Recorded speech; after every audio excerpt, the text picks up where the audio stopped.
Guys यहाँ पे दोबारा समझते हैं कि डेवलपमेंट ऑफ ह्यूमन रिसोर्सेज क्या होता है। डेवलपमेंट ऑफ ह्यूमन रिसोर्स होगा भाई, ठीक है ना, सबसे पहले लिटरेसी और दूसरे नंबर पे हेल्थ। आप उनको लिटरेट कर दो, लिटरेट में फीमेल लिटरेसी दो, एजुकेशन दो और स्किल डेवलपमेंट दो। स्किल डेवलपमेंट में अभी हमने एग्जांपल क्या किया था लिज्जत पापड़ का, कि उनके पास इतनी बढ़िया स्किल है और इतने बड़े लेवल पे उन्होंने 600-700 करोड़ रुपए कंपनी बना दी थी आज से 1 साल पहले, अब तो और बढ़ गई होगी।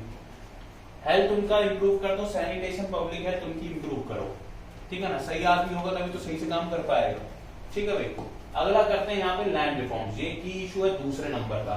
लैंड रिफॉर्म में क्या है कि आपको इंटरमीडिएरीज को एबॉलिश करना होगा, ठीक है ना। अब इंटरमीडिएरीज कौन है, देखो अंग्रेजों के टाइम पे रूल था क्या कि एक गवर्नमेंट के पास जाने होते हैं जितना भी आपका टैक्स जाना होता है, लेकिन उसको लेने के लिए कुछ और लोग होते हैं, ठीक है। और वो किससे लेते हैं, एक्चुअल आदमी से। तो सीधा रेंट सरकार के पास क्यों ना जाए, बीच में इंटरमीडिएरीज को और पैसा देने की क्या जरूरत है। जिसको रेंट देना उसको कम मिलेगा और जिसके बाद रेंट जा रहा है उसको ज्यादा रेंट मिल जाएगा, ठीक है ना। दूसरा लैंड जो है, जो कल्टीवेटर एक्चुअल कल्टीवेटर उसको लैंड दिया जाए, ठीक है ना। ये थे कुछ लैंड रिफॉर्म्स। इसके बाद आता है इंफ्रास्ट्रक्चर डेवलपमेंट। इंफ्रास्ट्रक्चर डेवलपमेंट किस किस प्रकार की करी जा सकती है।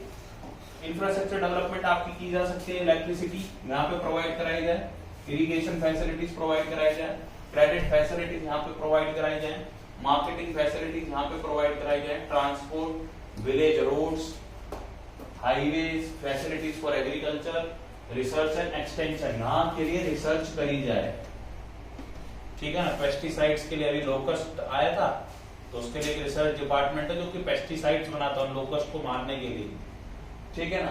तो ऐसी और कर सकते हैं चीजें।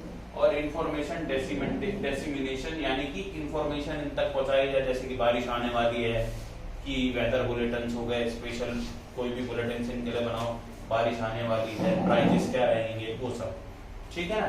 तो ये सब आप कर सकते हो इसमें। तीसरा हो गया। चौथे नंबर पे एलिविएशन ऑफ पॉवर्टी, पॉवर्टी खत्म करी जाए।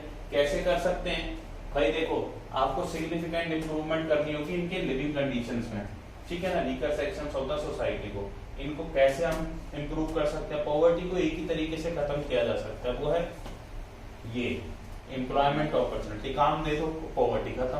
काम नहीं है, कितना मर्जी पैसा देते रहो, पॉवर्टी तो वहीं की वहीं रहेगी। पैसा दे दोगे, खाने को सामान दे दोगे, तो क्या उससे पॉवर्टी खत्म हो जाती है क्या, नहीं। एक ही चीज से पॉवर्टी खत्म हो सकती है, that is employment opportunity. Development of the productive resources of each locality, 5वां पॉइंट है कि आपको क्या करना होगा, जितनी भी लोकेलिटीज है वहां पे आसपास इरिगेशन फैसिलिटीज, ठीक है ना, आसपास इनके प्रोडक्टिव रिसोर्सेज बनाने होंगे। बैंक्स बनाओ, क्रेडिट फैसिलिटीज प्रोवाइड करो, मार्केट्स बनाओ, ठीक है भाई, क्लियर। इसके बाद importance of credit in rural development, अगला क्वेश्चन आ रहा था हमारे पास, ठीक है।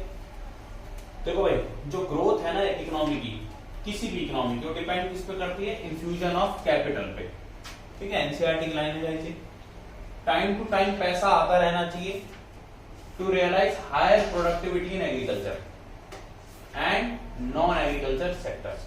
देखो भाई, काम तब होता है जब पैसा होता है लोगों के पास, पैसा नहीं होगा तो वो काम करते नहीं, करे कैसे, पैसा ही नहीं। काम को करने के लिए देखो सामान खरीदना पड़ता है, कैपिटल लगानी पड़ती है, कैपिटल कहां से आएगी, जब पैसा बाहर से हमको मिलेगा, ठीक है। और पैसा ही अगर नहीं मिल रहा है तो क्या काम होगा, नहीं होगा। अभी एग्जांपल आपको स्टार्टिंग में मैंने दिया था, भैया टमाटो का हमने सेटअप लगाना है, टमाटो प्यूरी बनाएंगे, टमाटो केचप बनाएंगे, ठीक है, तो उसके लिए पैसा तो लगेगा ना, और पैसा ही अवेलेबल नहीं है मार्केट में, तो कैसे स्टार्ट होगा वो काम। ये सूरज एग्जांपल लिया था, 1 लाख रुपए इसने दिए 10% इंटरेस्ट वाला, चुका तो ये देगा ही काम कर करके, लेकिन पहले मिले तो सही पैसा, पैसा ही नहीं मिलेगा तो कैसे होगा। तो क्रेडिट की बड़ी डेवलपमेंट इंपॉर्टेंस है, ठीक है। अब फार्मर्स को बोरो क्यों करना पड़ता है, देखो भाई क्रॉप को जब ये सो करते हैं, यानी कि क्या कहते हैं उसको, बोते हैं, एंड उगाने में एक टाइम पीरियड का डिफरेंस होता है, ठीक है ना। उसमें क्या होता है, डिफरेंस होता है, जेस्टेशन पीरियड जिसको हम कहते हैं, ठीक है ना। There is a gestation period between the crop sowing and realisation of income after production, ठीक है जी। अब फार्मर्स को इसलिए क्या करना पड़ता है, वेरियस सोर्सेज से पैसा बोरो करना पड़ता है फॉर इनिशियल इन्वेस्टमेंट। किसकी जगह पे, seeds, fertilizers, implements and other family expenses of marriage, death, religious ceremonies, etc. Clear है guys? Clear है? इन सब चीजों के लिए बोरो करना पड़ता है। तो एक क्वेश्चन आएगा, अपना बना के लिखते हैं, वैसे तो आएगा ही। अब हमारे पास कौन कौन से सोर्सेज हैं क्रेडिट के? सबसे पहले हमारे पास है नॉन इंस्टीट्यूशनल सोर्सेज, यानी जो हमारा इंस्टीट्यूशन जो है, ठीक है ना, एक होते हैं इंस्टीट्यूशनल सोर्सेज और दूसरे नंबर पर कौन से होते हैं नॉन इंस्टीट्यूशनल। इंस्टीट्यूशनल सोर्सेज जो है नाबार्ड, उसकी एपेक्स बॉडी है, वो उसको रेगुलेट करता है, यानी रेगुलेटेड होते हैं वो ज्यादा इंटरेस्ट रेट चार्ज नहीं करते, वो कोई मार कुटाई नहीं करते, ठीक है, वो किसी का लैंड जबरदस्ती नहीं हड़प लेते, लेकिन ये सब कर सकते हैं जैसे कि मनी लेंडर्स। तो बिगिनिंग से ही जो भी हमारे रूरल एरियाज के लोग थे उनको पैसा कहां से मिलता था? उनको पैसा मिलता था मनी लेंडर से। लेकिन ये क्या करते थे, ये उनको चीट करते थे, उनके हिसाब किताब गड़बड़ करके। वो आपने मूवीज देखी होंगी, ठीक है ना, वो अपना ठाकुर होता है, ठाकुर जो है वो नहीं देखे तुमने, करण अर्जुन वगैरह टाइप्स हैं, वो सबके लैंड हड़प लेते हैं।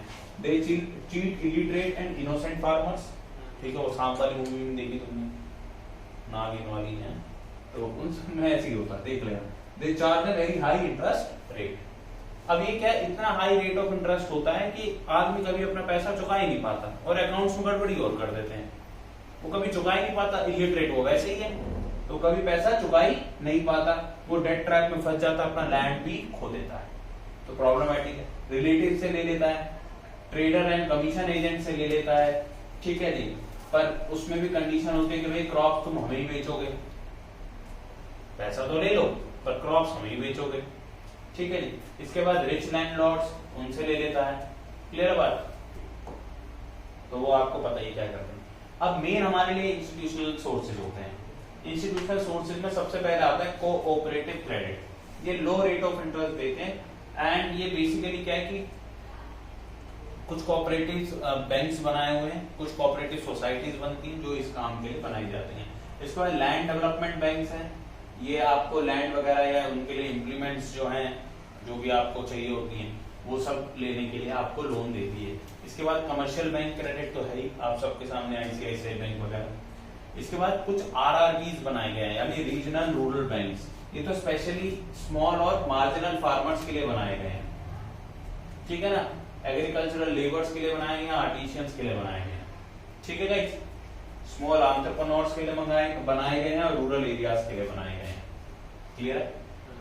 तो इन सबके लिए आरआरबीज बनाए गए ताकि उनको क्रेडिट मिल सके। फिर सरकार भी वक्त दर वक्त जो है 6% पे इमरजेंसी के टाइम पे डिस्ट्रेस जब वो होती है सिचुएशन, फेमाइन फ्लड्स वगैरह होते हैं, उस टाइम पे लोन दे देती है, बहुत ही कम रेट पे 6%। मेरे हिसाब से तो ये भी नहीं लेना चाहिए, ठीक है ना।